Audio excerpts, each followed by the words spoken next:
में जाना है कि हम प्रभु के वचन को सुने। ये हमारे लिए इंपॉर्टेंस है। जिनके हाथ में बाइबल है वो अपनी बाइबल को अपने हाथ में ले लेंगे, प्रार्थना करेंगे कि परमेश्वर जितना वचन आज मैं सुनूं 100 गुना फलों को लेके आऊं। एक भी प्रभु जी वचन प्रभु जी मेरे जीवन से प्रभु जी शैतान की शक्ति चुराने ना पाए। तेरा वचन प्रभु जी मेरे शुद्ध रहने का आधार है, मेरे जीवन का आधार है प्रभु जी। तेरे वचन को प्रभु जी मैं सुनूंगा, मानूंगा, इसके अनुसार चलूंगा प्रभु जी। और तेरी दया प्रभु जी हमारे जीवन के ऊपर बनी रहे प्रभु जी। यीशु के समर्पित नाम से मांगते हैं, आमीन। Hallelujah, hallelujah. आप सभी को पता है कि हम प्रभु यीशु मसीह के जन्मदिन के शुभ अवसर पर इकट्ठे हुए हैं, क्योंकि कोई भी नियत डेट नहीं है बाइबल में कि यीशु मसीह इस दिन पैदा हुए। हालेलुया। क्योंकि बाइबल के अनुमान के अनुसार ये क्रिसमस का जो त्योहार है ये दिसंबर महीने में हम मनाते हैं। कोई 25 को, लगभग 25 को कहते हैं, लेकिन जैसे जैसे समय के अनुसार हम अपने अनुसार क्या है मना लेते हैं। कोई 1 तारीख से शुरू होके इस 31 तक क्या है सेलिब्रेशन को हम मना सकते हैं। हालेलुया। आज जो 23 तारीख को हमने इस सेलिब्रेशन को रखा और प्रभु यीशु मसीह के जन्म को हम मना पा रहे हैं। आप सभी जानते हैं कि यीशु मसीह का जन्म किस प्रकार से हुआ। प्रभु यीशु मसीह इस दुनिया में आए। हालेलुया। परमेश्वर ने अपने भविष्यवक्ताओं के द्वारा पहले से ही कहलवा दिया कि एक कुंवारी गर्भवती होगी और वो एक पुत्र को जन्म देगी और उसका नाम यीशु रखा जाएगा। वो क्या है, पराक्रमी होगा और वो पूरे मानव जाति के पापों का बोझ अपने कांधे पे लेगा और सलीब पर चढ़ाया जाएगा। हालेलुया। यशायाह नबी 750 साल पहले उसके लिए भविष्यवाणी कर देता है और भी बहुत सारे भविष्यवक्ताओं ने यीशु मसीह के बारे में भविष्यवाणी की। लेकिन यीशु मसीह इस दुनिया में क्यों आए उसको हमें जानना जरूरी है। हर बार हम क्रिसमस के समय में सुनते हैं कि यीशु मसीह एक कुंवारी के द्वारा पैदा हुआ। हालेलुया। कि परमेश्वर का आत्मा उस पर उतरा और वो गर्भवती पाई गई और प्रभु यीशु मसीह उसके द्वारा जन्म हुआ। हालेलुया।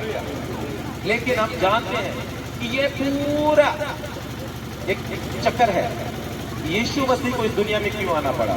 हालेलुया। तो हम देखते हैं जब परमेश्वर ने उत्पत्ति में जब हम पढ़ते हैं तो सृष्टि की रचना की। इसमें की यह रचना परमेश्वर ने, ये जो कुछ भी हमें दिखता है, सूरज, चांद, तारे, जमीन, आसमान, ये सब कुछ परमेश्वर ने बनाया। हालेलुया। ये इंसान की तो कारीगरी नहीं है, ये इसको किसने बनाया है, परमेश्वर ने बनाया है। और परमेश्वर ने इसको बनाने के बाद देखा कि ये तो सुनसान पड़ी है, इसमें कोई भी बसने वाला नहीं है। उसने जीव जंतु बनाए। हालेलुया। और फिर उसने सोचा कि मैं एक इंसान बनाऊं, एक मानव बनाऊं जो मेरे जैसा हो। उसने मनुष्य को अपने स्वरूप और अपनी समानता में बनाया। हालेलुया। परमेश्वर ने इंसान को बनाया अपने स्वरूप और अपने जैसा। हालेलुया।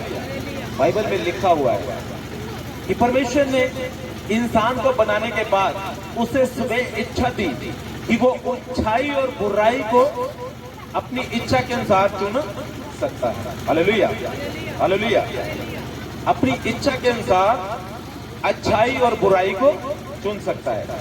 जो हमारे अंदर उसने विवेक दिया है वो परमेश्वर का अंश है, आत्मा का अंश, जो हमें बुराई करने से रोकता है। लेकिन जो हमारा शरीर है ये हमेशा परमेश्वर के विरोध में रहता है, परमेश्वर की आज्ञाओं को तोड़ने के लिए जो हमें फोर्स करता है। हालेलुया। परमेश्वर ने जो हमारे अंदर विवेक दिया है, अंतर आत्मा जिसे हम बोलते हैं, जब कभी भी हम कुछ गलत करने लगते हैं हमारी अंतर आत्मा हमें आवाज देती है कि ये गलत है, ये मत करना। हालेलुया। लेकिन फिर भी उसे हम करते हैं क्योंकि शरीर की इच्छा को पूरा करते हैं। परमेश्वर के वचन के खिलाफ जाकर, परमेश्वर की आज्ञा के खिलाफ जाकर हम गुनाह करते हैं। हालेलुया। परमेश्वर ने जब इंसान को बनाया उसे एक सुंदर बगीचे में रखा, एक अच्छी वाटिका बनाकर उसमें सब सुख सुविधाएं उसको दे दी कि इसी वाटिका के अंदर रहना है, इसी की वाटिका के अंदर के तो फल तोड़ के खाना और कुछ भी तुझे मेहनत करने की जरूरत नहीं। लेकिन सुबह और शाम के समय परमेश्वर ठंडे समय आकर मनुष्य से बातें करता था, उसके साथ संगति करता था।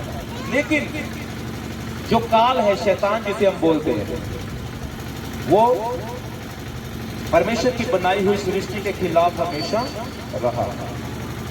हालेलुया। उसने मनुष्य को बहकाया और परमेश्वर के वचन को तोड़ने के लिए फोर्स किया, क्योंकि परमेश्वर के वचन में लिखा है, जब परमेश्वर ने मनुष्य को बनाया, उसने सोचा कि जिस मनुष्य को मैंने बनाया है, क्या वो मेरी अधीनता में रहता है या नहीं, वो मेरी आज्ञा में रहता है कि नहीं। उसने एक आज्ञा उस पर दी, इस बगीचे के सारे तो फल खा सकता है, लेकिन जो इसके मध्य में है, इसके सेंटर में पेड़ लगाया गया है, उसका फल तू नहीं खाना। हालेलुया। उसका फल तू नहीं खाना। जिस दिन तू खाएगा उसी दिन तू मर जाएगा। हालेलुया। जब इंसान ने उस काल के पीछे लगकर, शैतान के पीछे लगकर परमेश्वर की आज्ञा को तोड़कर उस फल को खाया, भले ही वो शारीरिक रूप से नहीं मरा, लेकिन वो आत्मिक रूप से मर गया। उसका विवेक खत्म हो गया। परमेश्वर का विवेक जो उसके अंदर दिया गया था, वो खत्म हो गया। हालेलुया। आज किसी भी बच्चे को हमें सिखाने की जरूरत नहीं पड़ती कि पाप क्या है, वो खुद ब खुद सीख जाता है कि पाप क्या है। हालेलुया। छोटा बच्चा मिट्टी खा रहा है, उसकी माँ उसे पूछेगी, बेटा तूने मिट्टी खाई? तो वो क्या कहेगा? उसे बोलना नहीं आता, पर फिर भी वो ना के लिए सिर हिलाएगा। उसे किसने सिखाया कि झूठ बोलना चाहिए? किसने सिखा दिया? अभी तो बोलना नहीं आता, अभी तो बोलना भी नहीं आता, फिर भी वो ना का इशारा करता है कि मैंने मिट्टी नहीं खाई।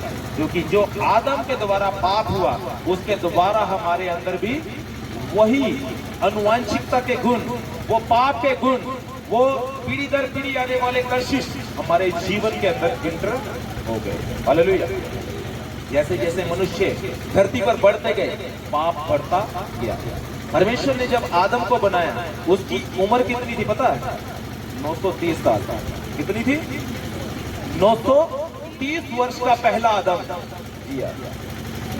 ना तो उसका हार्ट फेल हुआ, ना उसकी गुर्दे फेल हुए, ना कोई उसे अटैक हुआ, ना ही कोई शुगर, ना कोई बीपी। हालेलुया। परमेश्वर ने ऐसा इंसान बनाया। हालेलुया। जैसे जैसे इंसान में पाप बढ़ता गया, वैसे वैसे बुराई के द्वारा बीमारियां बढ़ती गई। क्योंकि परमेश्वर के वचन में लिखा है, सबने पाप किया और वो परमेश्वर की महिमा से रहित है। हालेलुया। क्या है? सबने पाप किया। जब हम इसको पढ़ते हैं, रोमियो की किताब उसका 3 अध्याय, अगर बाइबल के वचन हम खोल खोल के पढ़ेंगे तो बहुत लंबा समय हो जाएगा, इसलिए आप इसे लिख सकते हैं, घर जाके पढ़ सकते हैं।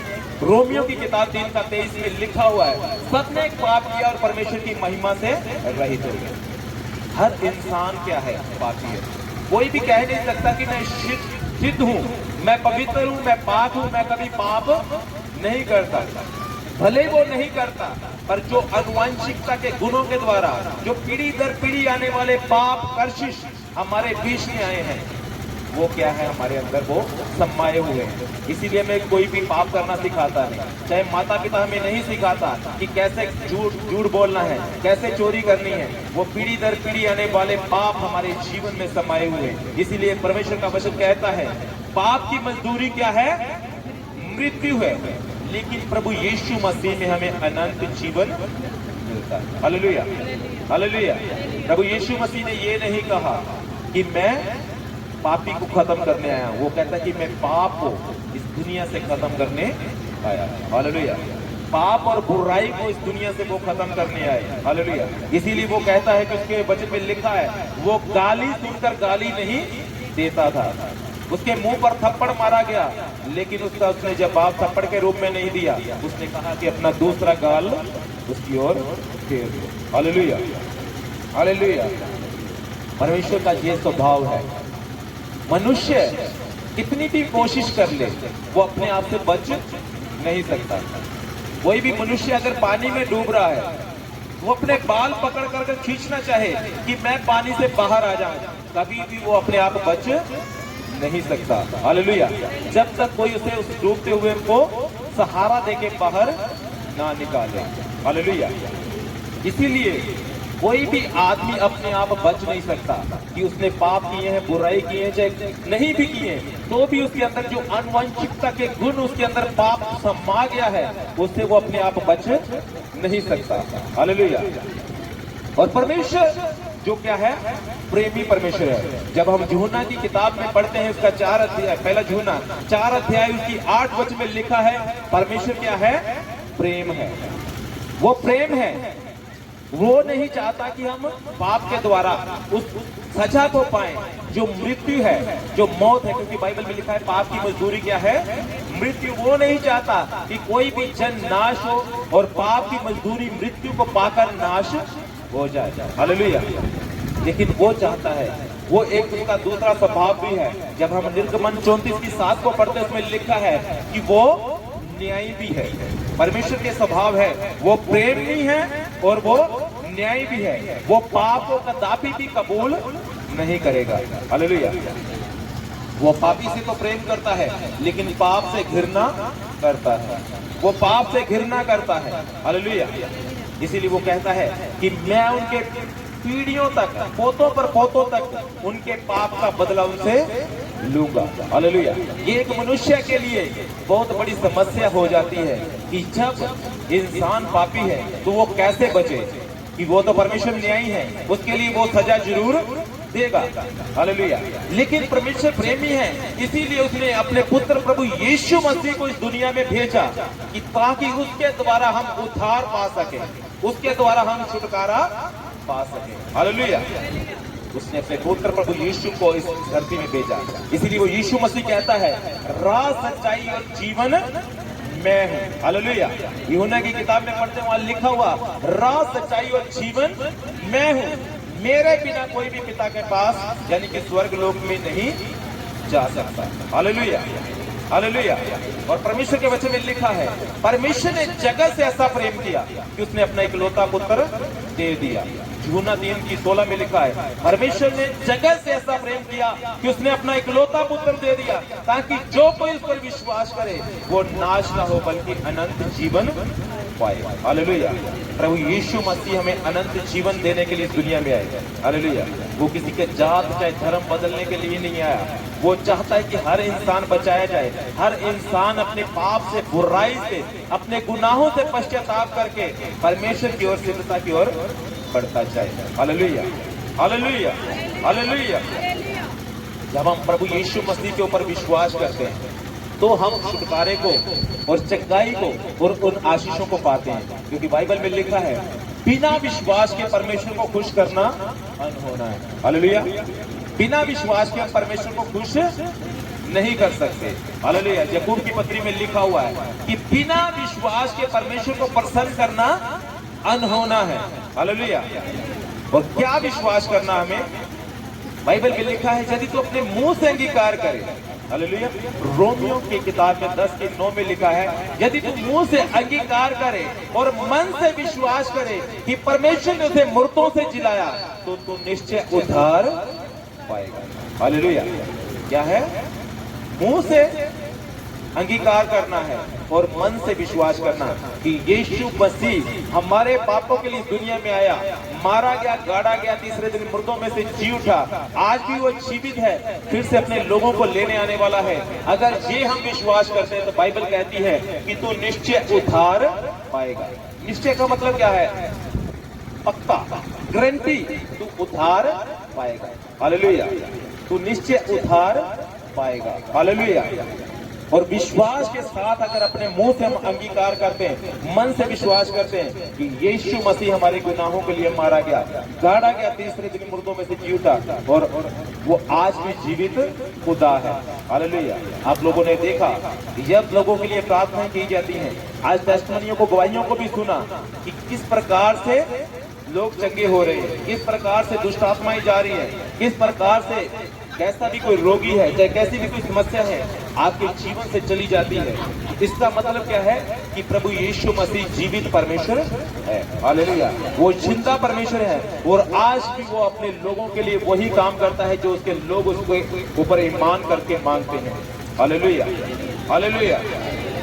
अगर बाइबल में मैं आपको पढ़ाता रहूं तो बहुत लंबा समय हो जाएगा, क्योंकि आज मौसम के खराबी के कारण ये सब बाइबल के वचन में आपको मुंह से बोल के सुना रहा हूं, इसलिए बाइबल से नहीं पढ़ा रहा। इसे घर जाके आप पढ़ सकते हैं, इसे आप देख सकते हैं। Hallelujah, hallelujah. मुंह से अंगीकार करना है और मन से विश्वास करना है। अगर आज आप विश्वास करके जा रहे हैं कि यीशु मेरे पापों के लिए मारा गया, गाड़ा गया, तो तीसरे दिन मुर्दों में से जी उठा। बाइबल कहती कि तुम निश्चय उद्धार पा चुके हो, निश्चय तुम चंगाई पा चुके हो, निश्चय तुम आजादी को पा चुके हो। Hallelujah, hallelujah. आइए सब अपनी आंखों को बंद करेंगे, सिरों को झुकाएंगे, हम प्रार्थना में जाएंगे और अंगीकार करेंगे कि परमेश्वर, आज मैं विश्वास करता हूं कि तो मेरे पापों के लिए दुनिया में आया, मारा गया, गाड़ा गया, तीसरे दिन मुर्दों में से जी उठा, तू आज भी जीवित है। प्रभु जी, प्रभु जी, महापिता परमेश्वर, प्रभु जी मैं तेरा धन्यवाद करता। प्रभु जी तू मेरे लिए प्रभु जी दुनिया में आया। प्रभु जी आज मैं विश्वास के साथ प्रभु जी अपने मुंह से अंगीकार करता हूं प्रभु जी, और मन से विश्वास करता प्रभु जी, तेरा धन्यवाद करता प्रभु जी, तेरा धन्यवाद करता प्रभु जी, तेरे नाम की महिमा करता प्रभु जी। धन्यवाद के साथ प्रभु जी इस प्रार्थना को अपने उद्धार करता प्रभु यीशु के समर्पित नाम से मांगते हैं, आमीन।